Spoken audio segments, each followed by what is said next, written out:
വെങ്ങോല ബസേദ സ്കൂളിൽ ISROയുടെ വിപുലമായ എക്സിബിഷൻ സംഘടിപ്പിച്ചു. ഇന്ത്യ ആദ്യമായി വിക്ഷേപണം ചെയ്ത ആര്യഭട്ടെ ഉൾപ്പെടെ പ്രദർശനത്തിലുണ്ട്. വിദ്യാർത്ഥികൾക്കും പൊതുജനങ്ങൾക്കും വിശദമായ അറിവ് പ്രദാനം ചെയ്യുന്ന എക്സിബിഷൻ ജില്ലാ പഞ്ചായത്ത് പ്രസിഡന്റ് KG രാധാകൃഷ്ണൻ ഉദ്ഘാടനം ചെയ്തു.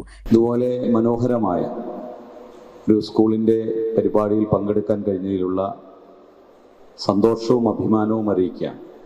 ഇവിടെ വന്നപ്പോൾ ഏറ്റവും ബഹുമാനായ തിരുമേനി തന്നെ ഇവിടെ ഉണ്ടായിരുന്നു എന്നത് അദ്ദേഹത്തിൻ്റെ പ്രസൻസ് വലിയ അനുഗ്രഹമായി കൂടി കാണുകയാണ്. ഇപ്പം ഇവിടെ ISROയുടെ ഒരു എക്സിബിഷനാണ് ഇവിടെ സംഘടിപ്പിച്ചിട്ടുള്ളത്. ISRO എന്ന് കേട്ടാൽ അറിയാത്ത ഒരു കുട്ടികളും ഉണ്ടാകില്ല എന്നാണ് ഞാൻ കരുതുന്നത്. ഇന്ത്യക്ക് ഏറ്റവും അഭിമാനകരമായ നേട്ടങ്ങൾ സമ്മാനിക്കുന്ന അല്ലെങ്കിൽ സമ്മാനിച്ചിട്ടുള്ള, ഇനിയും ചന്ദ്രനിലേക്കും മറ്റ് ഉപഗ്രഹങ്ങളിലേക്കുമൊക്കെ തന്നെ ഗ്രഹങ്ങളിലേക്കുമൊക്കെ തന്നെ മനുഷ്യന് എത്തിപ്പെടാൻ സാധിക്കുമോ എന്ന് വളരെ ആകാംക്ഷയോടെ ചിന്തിക്കുന്ന കാലഘട്ടമാണ്. മനുഷ്യനെ എപ്പോഴും അത്ഭുതപ്പെടുത്തിക്കൊണ്ടിരിക്കുന്ന ഒത്തിരി പ്രകൃതിയിലെ പ്രതിഭാസങ്ങളും വിവിധ യൂണിവേഴ്സിലെ വിവിധ സ്ഥലങ്ങളും ഒക്കെ തന്നെയുണ്ട്. School board chairman doctor Abraham more Severios വലിയ മെത്രാപ്പൊലീത്ത അധ്യക്ഷത വഹിച്ച യോഗത്തിൽ ജില്ലാ പഞ്ചായത്ത് മെമ്പർ സുമയ്യ TS, ഗ്രാമപഞ്ചായത്ത് അംഗം Joicy Bivin, director PV Jacob, administrator father Benny Panthaplackal, principal Reeja Paul, Rino Varghese എന്നിവർ സംസാരിച്ചു. നാസ സെന്റർ ഉണ്ട് അമേരിക്കയിൽ, ടെക്സാസ് എന്ന സ്ഥലത്ത്. ലോകത്തിൽ കിട്ടാവുന്ന എക്സലന്റ് ബ്രില്യന്റ് സയന്റിഫിക് റിസർച്ചും സയന്റിസ്റ്റും അടങ്ങുന്ന വലിയൊരു സമൂഹം. അവരുടെ ഇടയിൽ പോലും ഇന്ന് അത്ഭുതാവഹമാണ് നമ്മുടെ നാട്ടിൽ ISROയുടെ വളർച്ചയും. ഇന്ത്യയുടെ അഭിമാനമാണ് സ്പേസ് സെൻറ്ററും അതേപോലെ തന്നെ ISROയും.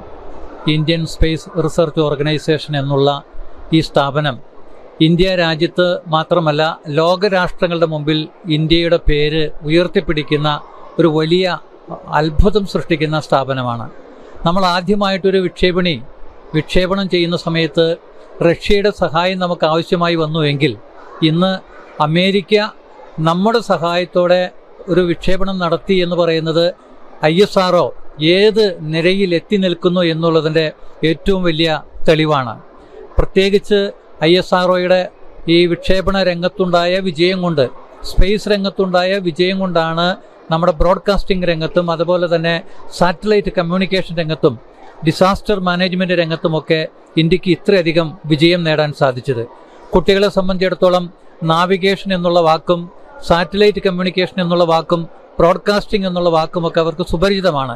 ഇതെല്ലാം നമുക്ക് നേടിത്തരുന്നത് ISRO പോലുള്ള മഹത്തായ പ്രസ്ഥാനങ്ങളുടെ വലിയ പ്രവർത്തനം കൊണ്ടാണ്. ഇന്ന് ISRO അതിൻ്റെ ഒരു യൂണിറ്റ് വെങ്ങോല ബസേദ പബ്ലിക് സ്കൂളിൽ വന്ന് അതിൻ്റെ പ്രവർത്തനങ്ങളെല്ലാം കുട്ടികൾക്കും സമീപത്തുള്ള വിദ്യാലയത്തിലെ വിദ്യാർത്ഥികൾക്കും അതുപോലെ തന്നെ പൊതുജനങ്ങൾക്കും കാണുവാനും പഠിക്കുവാനും തക്കവണ്ണമുള്ള ഒരു ക്രമീകരണം ഏർപ്പെടുത്തി തന്നു എന്നുള്ളത് അതിയായ സന്തോഷമാണ്. ISROയ്ക്ക് പ്രത്യേക നന്ദി അറിയിക്കുന്നു. സമീപ സ്കൂളുകളിലെ വിദ്യാർത്ഥികളും പൊതുജനങ്ങളും ഉൾപ്പെടെ നിരവധി പേരാണ് പ്രദർശനം കാണാൻ എത്തിയത്.